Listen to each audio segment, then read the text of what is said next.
આપણે પાછલા વિડિયોની અંદર બિંદુવત વિદ્યુતભારના વિદ્યુત ક્ષેત્રની ચર્ચા કરી। આજે આપણે વિદ્યુતભારો માટે એક અગત્યનું તંત્ર એવું વિદ્યુત ડાયપોલની ચર્ચા કરીશું। વિદ્યુત ડાયપોલ એટલે શું? એનું નામ જ છે ડાયપોલ। ડાય એટલે બે અને પોલ એટલે ધ્રુવ। જેની પાસે બે ધ્રુવો એટલે કે ધન અને ઋણ એમ બે વિદ્યુતભારોને એકબીજાથી અમુક નિશ્ચિત અંતરે ગોઠવવામાં આવેલા હોય તો આવા તંત્રને વિદ્યુત ડાયપોલ અને શુદ્ધ ગુજરાતીમાં વિદ્યુત દ્વિધ્રુવી કહેવામાં આવે છે। વિદ્યુત ડાયપોલ એટલે શું? દાખલા તરીકે હું અહીં એક +q વિદ્યુતભાર પસંદ કરું છું અને અહીં એક -q વિદ્યુતભાર પસંદ કરું છું। જો બંને વિદ્યુતભારોને એકબીજાથી અમુક નિશ્ચિત અંતરે ફિક્સ રાખવામાં આવે તો આવા તંત્રને વિદ્યુત ડાયપોલ કહેવામાં આવે છે। ટૂંકમાં જો એની ભૌતિક વિજ્ઞાનની દ્રષ્ટિએ વ્યાખ્યા લખવી હોય તો એમ કહી શકાય કે બે વિજાતીય પરંતુ સમાન મૂલ્યના વિદ્યુતભારોને એકબીજાથી અમુક નિશ્ચિત અંતરે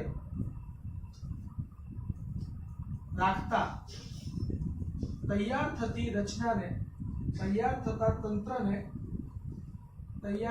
તંત્રને વિદ્યુત ડાયપોલ કહે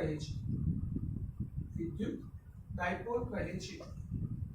તમે જોઈ શકો છો કે અહીંયા બે વિદ્યુતભારો છે બિંદુવત, જેમાં એક +q છે, બીજો -q છે અને સામાન્ય રીતે આ બે વિદ્યુતભારો વચ્ચેના અંતરને 2a વડે દર્શાવીએ તો આવા સંજોગોમાં બે વિજાતીય પરંતુ સમાન મૂલ્યના વિદ્યુતભારોને એકબીજાથી અમુક નિશ્ચિત અંતરે રાખતા તૈયાર થતા તંત્રને વિદ્યુત ડાયપોલ કહેવામાં આવે છે। વિદ્યાર્થી મિત્રો, ખાસ યાદ રાખો કે આ બે વિદ્યુતભારોનું અંતર એ ખરેખર ખૂબ જ સૂક્ષ્મ લેવું જોઈએ, ખૂબ જ ઓછું લેવું જોઈએ, તો આવા તંત્રને વિદ્યુત ડાયપોલ ગણી શકાય। આવું જે વિદ્યુત ડાયપોલનું તંત્ર છે, આ વિદ્યુત ડાયપોલના તંત્ર માટેનો કુલ વિદ્યુતભાર તમે અહીં જોઈ શકો છો કે +q વિદ્યુતભાર છે, બીજો -q વિદ્યુતભાર છે, એટલે કે વિદ્યુત ડાયપોલનો કુલ વિદ્યુતભારનું મૂલ્ય 0 હોય છે। વિદ્યુત ડાયપોલના તંત્રનો કુલ વિદ્યુતભાર 0 હોય છે, પરંતુ અહીંયા બંને વિદ્યુતભારો એકબીજા પર ઇમ્પોઝ કરવામાં આવેલા નથી।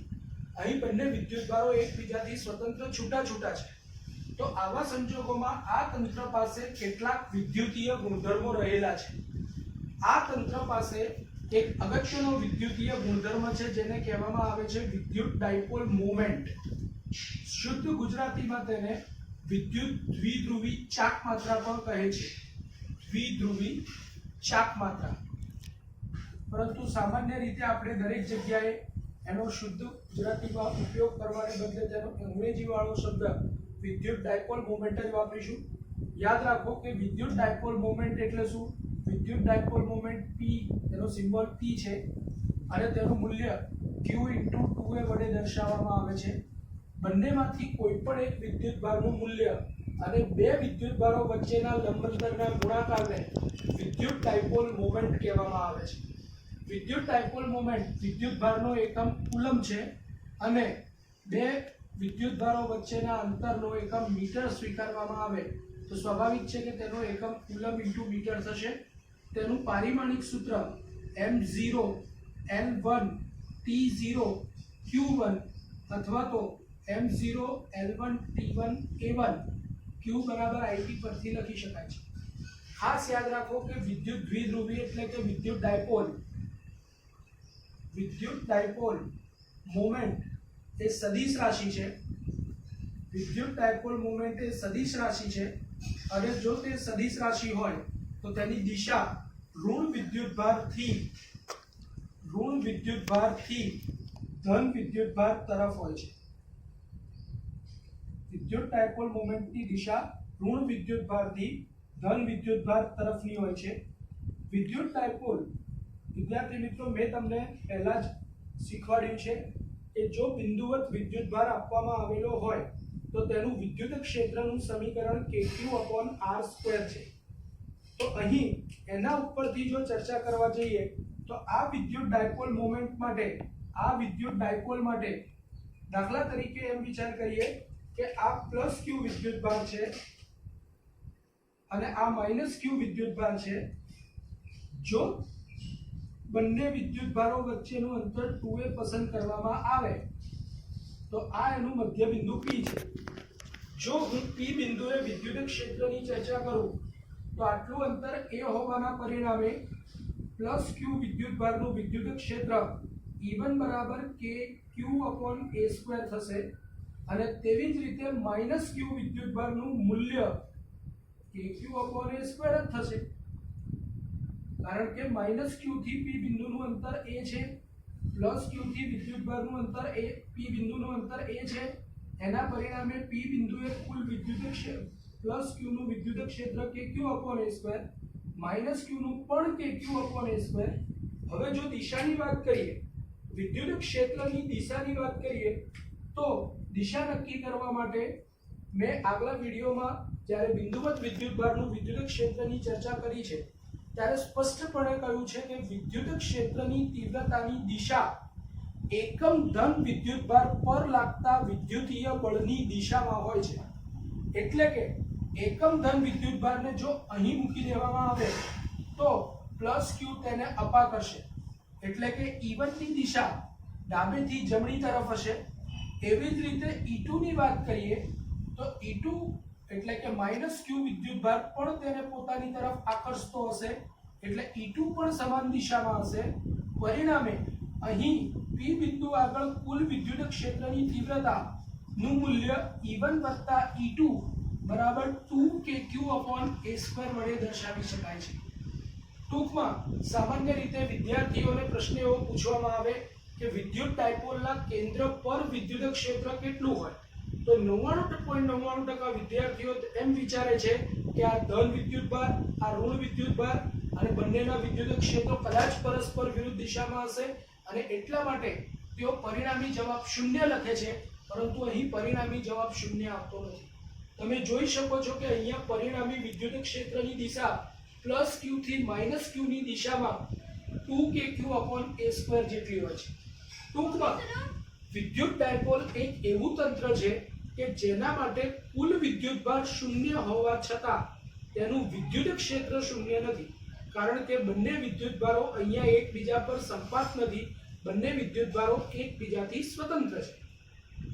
ટૂંકમાં વિદ્યુત ડાયપોલનું જુદા જુદા બિંદુઓએ વિદ્યુત ક્ષેત્ર જુદું જુદું હોય છે અને અહીં આપણે તેમના વિદ્યુત ક્ષેત્રનો ડિટેલમાં અભ્યાસ કરવો છે.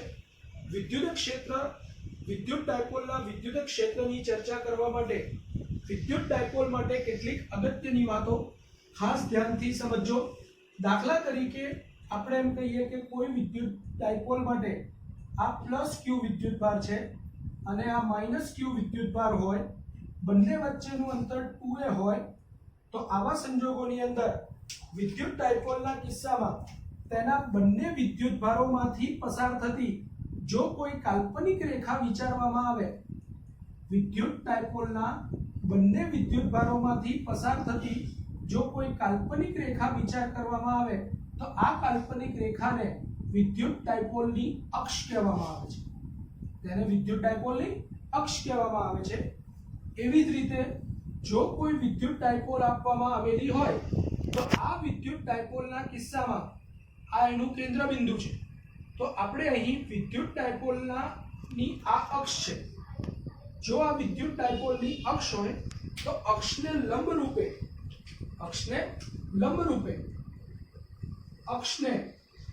રૂપે વિદ્યુત ડાયપોલને દુભાગતી એક કાલ્પનિક રેખા વિચારી શકીએ. તો વિદ્યુત ડાયપોલને લંબ રૂપે દુભાગતી જે કાલ્પનિક રેખા છે, આ કાલ્પનિક રેખાને વિદ્યુત ડાયપોલની વિષુવ રેખા કહે છે. ખાસ યાદ રાખો, વિદ્યુત ડાયપોલની વિષુવ રેખા એટલે શું? વિદ્યુત ડાયપોલની વિષુવ રેખા એટલે વિદ્યુત ડાયપોલની અક્ષને લંબ દુભાગતી કાલ્પનિક રેખા એટલે કે વિદ્યુત ડાયપોલની વિષુવ રેખા. વિદ્યાર્થી મિત્રો, તમે જોઈ શકો છો કે વિદ્યુત ડાયપોલની જે અક્ષ છે એ એક જ શક્ય છે, પરંતુ વિદ્યુત ડાયપોલની વિષુવ રેખાઓનો વિચાર કરવા જઈએ તો વિદ્યુત ડાયપોલની વિષુવ રેખાઓ તો તમે અનંત વિચારી શકાય, તેને ચારે બાજુએથી ગણી શકાય. તો જો આવી રીતે ચારે બાજુએથી વિદ્યુત ડાયપોલની વિષુવ રેખાને સંકલન કરતા એક કાલ્પનિક વર્તુળાકાર સમતલ મળે. આવું જે સમતલ મળે છે આ સમતલને વિષુવ સમતલ અથવા વિષુવ રેખા સમતલ કહેવામાં આવે છે. તમે જોઈ શકો છો કે આવું એક કાલ્પનિક સમતલ વિચારી શકાય. આ સમતલને વિદ્યુત ડાયપોલની વિષુવ રેખાઓનું સમતલ કહેવામાં આવે છે. વિષુવ રેખા અથવા વિષુવ સમતલ એટલે વિદ્યુત ડાયપોલને લંબ તેના કેન્દ્રમાંથી પસાર થતું કાલ્પનિક સમતલ એટલે કે તેનું વિષુવ સમતલ. આપણે અહીં વિદ્યુત ડાયપોલની અક્ષ પરના બિંદુએ તેમજ વિદ્યુત ડાયપોલની વિષુવ સમતલ પરના બિંદુએ બંને કિસ્સામાં વિદ્યુત ક્ષેત્ર મેળવવું છે અને એ વિદ્યુત ક્ષેત્ર કઈ રીતે મેળવી શકાય એ અહીં ધ્યાનપૂર્વક સમજીએ. વિદ્યાર્થી મિત્રો, આપણે ચર્ચા કરીએ છીએ વિદ્યુત ડાયપોલની અક્ષ પરના બિંદુએ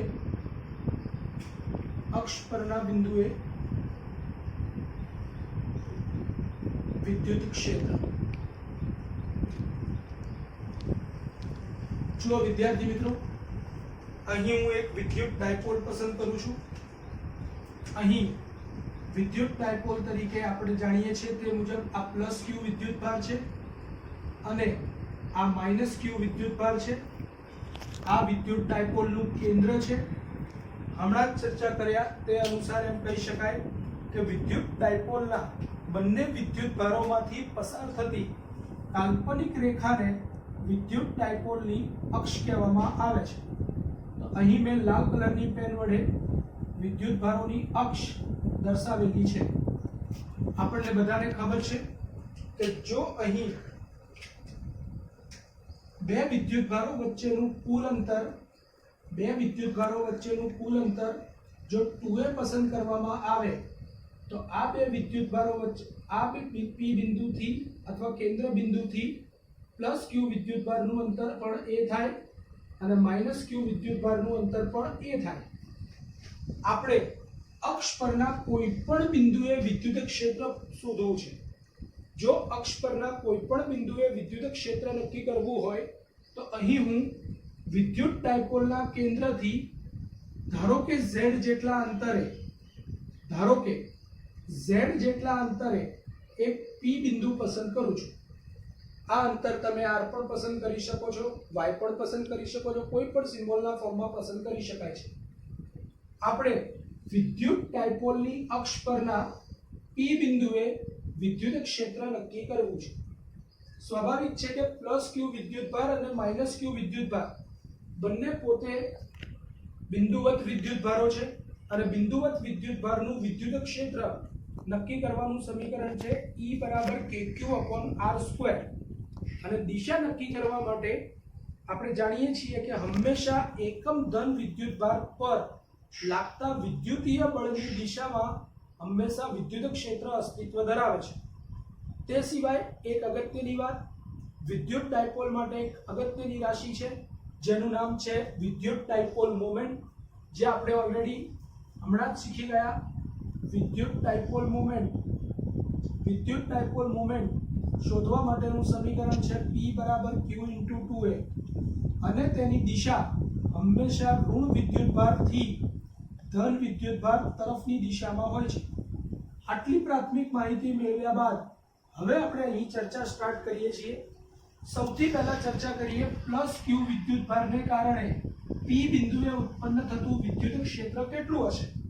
તો તમે જોઈ શકો છો કે સમગ્ર અંતર O થી P સુધીનું z છે. જ્યારે O થી Q સુધીનું અંતર a હોવાથી પ્લસ ક્યુ વિદ્યુતભારથી P બિંદુનું અંતર સ્વાભાવિક છે કે z માઇનસ a થશે. આટલું અંતર z માઇનસ a થશે તો પ્લસ ક્યુ વિદ્યુતભારથી P બિંદુનું અંતર z માઇનસ a હોવાને કારણે એમ કહી શકાય કે પ્લસ ક્યુ વિદ્યુત ભારને કારણે અક્ષ પરના પી બિંદુએ વિદ્યુત ક્ષેત્ર જો E1 વડે દર્શાવીએ તો E1 બરાબર મુખ્ય સૂત્ર છે KQ/R², તો KQ/R², R અંતર અહીં પ્લસ Q વિદ્યુતભારથી P બિંદુનું અંતર Z માઈનસ A હોવાથી Z માઈનસ A નો સ્ક્વેર. હવે વિદ્યાર્થી મિત્રો અહીં દિશા નક્કી કરવી પણ જરૂરી છે. તમે જોઈ શકો છો દિશા નક્કી કરવા માટે જે બિંદુએ વિદ્યુત ક્ષેત્ર નક્કી કરવું હોય ત્યાં એકમ ધન વિદ્યુતભાર મૂકી દેવામાં આવે તો આ એકમ ધન વિદ્યુતભાર પર પ્લસ Q નું અપાકર્ષી બળ લાગશે અને આ બળ તમે જોઈ શકો છો કે ઋણથી ધનની દિશામાં છે. આ બળ ઋણ વિદ્યુતભારથી ધન વિદ્યુતભાર તરફની દિશામાં છે, જે વિદ્યુત ડાયપોલ મોમેન્ટની દિશામાં છે. આ વિદ્યુત ક્ષેત્રની તીવ્રતા વિદ્યુત ડાયપોલ મોમેન્ટની દિશામાં હોવાથી એને P કેપ વડે દર્શાવી શકાય. તો અહીં જો પ્લસ Q વિદ્યુતભારને કારણે અક્ષ પરના P બિંદુએ વિદ્યુત ક્ષેત્ર નક્કી કરવામાં આવે તો તેનું વિદ્યુત ક્ષેત્રનું મૂલ્ય KQ/Z-A² અને દિશા વિદ્યુત ડાયપોલ મોમેન્ટની દિશામાં હોવાથી તેને P કેપ વડે રજૂ કરવામાં આવેલ છે. એવી જ રીતે -Q વિદ્યુતભારને કારણે -VQ વિદ્યુતભારને કારણે અક્ષ પરના P બિંદુએ વિદ્યુત ક્ષેત્ર વ્યાખ્યાયિત કરવામાં આવે તો તે બિંદુએ વિદ્યુત ક્ષેત્ર E2 બરાબર -Q વિદ્યુતભારથી જો P બિંદુનું અંતર ગણવામાં આવે તો આપ જોઈ શકો છો કે એ અંતર Z પ્લસ A જેટલું છે. આ અંતર Z પ્લસ A જેટલું છે. આ અંતર A અને આ અંતર Z, જેના પરિણામે આ અંતર Z પ્લસ A જેટલું થાય છે.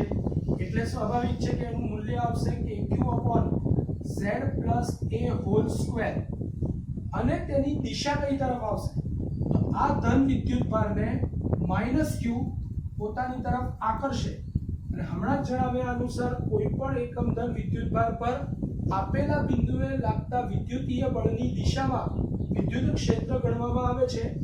આ બળની દિશા, આ વિદ્યુત ક્ષેત્રની દિશા વિદ્યુત ડાયપોલ મોમેન્ટની દિશાની વિરુદ્ધ દિશામાં હોવાથી તેને -P કેપ વડે દર્શાવવામાં આવે છે.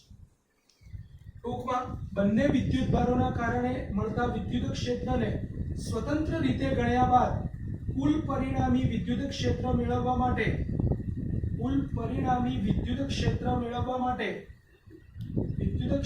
મેળવવા માટે બંને નો સદિશ સરવાળો લઈએ. બંને વિદ્યુત ક્ષેત્રનો સદિશ સરવાળો લઈએ સંપાતપણાના સિદ્ધાંત અનુસાર. તો અહીં આપણે કહી શકીએ કે પરિણામી વિદ્યુત ક્ષેત્ર કયા બિંદુએ આપણે ચર્ચા કરી રહ્યા છીએ, આપણે P બિંદુએ વાત કરતા હોવાથી E of P બરાબર સદિશ E1 વત્તા સદિશ E2 કહી શકાય. E1 અને E2 નો જો સદિશ સરવાળો મેળવવો હોય તો જોઈ શકાય છે કે બંનેમાંથી KQ પદ અને P કેપ પદને જો કોમન લેવામાં આવે તો KQ કોમન લઈ લઈએ.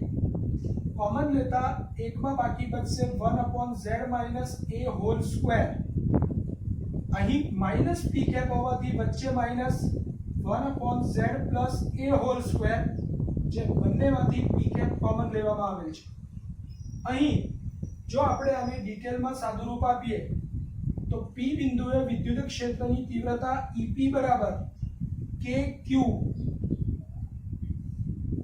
Z+A²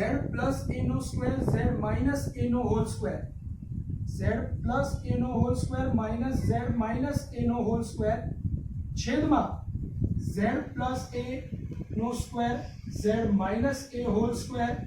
અને બંને માટે પરિણામી દિશા P કેપ તો ઇક્વલ ટુ KQ.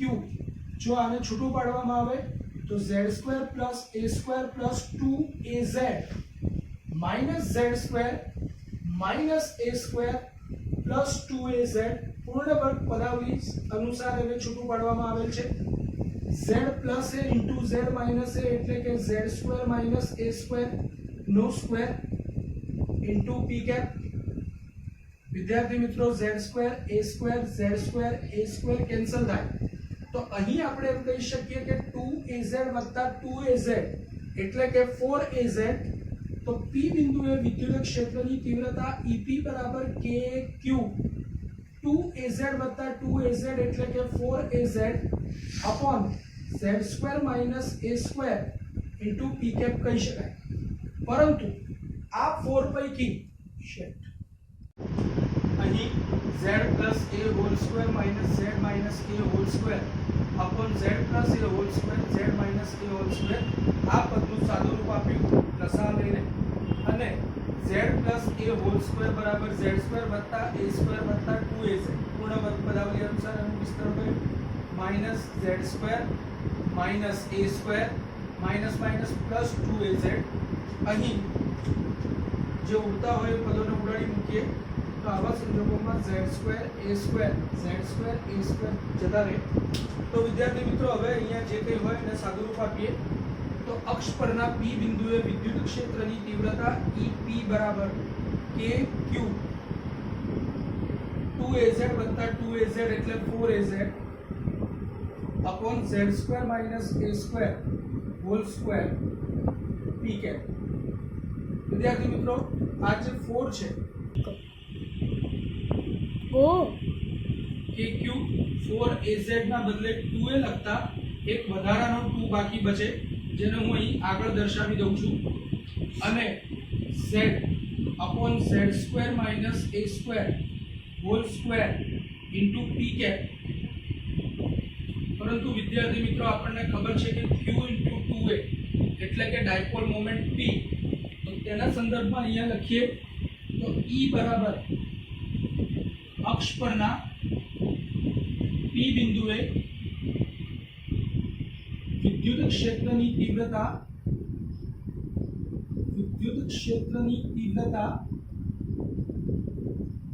EP બરાબર 2kq into 2a એટલે dipole moment p z upon z² - a² whole square into p cap વડે દર્શાવી શકાય છે વિદ્યાર્થી મિત્રો આપેલા વિદ્યુત ડાયપોલના કિસ્સામાં વિદ્યુત ડાયપોલની અક્ષ પર વિદ્યુત ડાયપોલના કેન્દ્રથી z જેટલા અંતરે આવેલા બિંદુએ વિદ્યુત ક્ષેત્રની તીવ્રતા E બરાબર 2kpz upon z² - a² whole square into p cap વડે દર્શાવી શકાય છે અહીં એક અગત્યની વાત જો ડાયપોલ બિંદુવત પસંદ કરવામાં આવે બિંદુવત ડાયપોલ સામાન્ય રીતે ડાયપોલના કિસ્સામાં તેના બે વિદ્યુતભારો વચ્ચેના અંતરની સરખામણીમાં જો z અંતર બહુ જ મોટું પસંદ કરવામાં આવ્યું હોય કોઈ પણ તરફ તો આવા કિસ્સાની અંદર કહી શકાય કે આ ડાયપોલ બિંદુવત ડાયપોલ છે ફરીથી વિદ્યાર્થી મિત્રો અહીં ધ્યાન આપજો જો ડાયપોલના કિસ્સામાં જો ડાયપોલ માટે z અંતર એ અંતરની સરખામણીમાં ખૂબ જ મોટું હોય એટલે કે લિમિટ a ટેન્ડ્સ ટુ 0 હોય તો આવા સંજોગોમાં તેને બિંદુવત ડાયપોલ ગણી શકાય છે અને બિંદુવત ડાયપોલ માટે જો a ને અવગણવામાં આવે